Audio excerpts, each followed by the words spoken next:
Ang masakit na katotohanan, kaya ka naghihirap ay dahil sa iyong takot.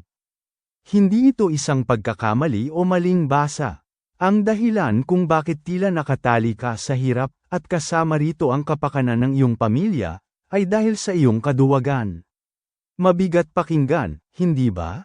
Masakit sa tenga at lalong masakit sa ego.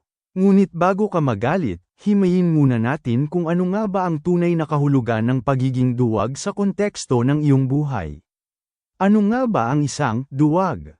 Sa wikang Ingles, ang coward ay inilalarawan bilang isang tao na kulang sa tapang, madaling matakot, at palaging umiiwas sa panganib, mahihirap na hamon, o mga sitwasyong hindi komportable dahil sa takot. Sa madaling salita, ang kaduwagan ay hindi lang ang pagtakbo palayo sa away. Ito ay ang pag-iwas sa risk, natatakot kang sumubok ng bagong negosyo o trabaho dahil baka mag-fail ka. Pananatili sa comfort zone, mas pipiliin mong magtiis sa maliit na kita kaysa harapin ang hirap ng pag-aaral ng bagong skills.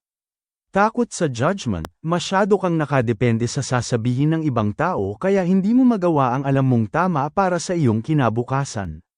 Visit this channel for the full video.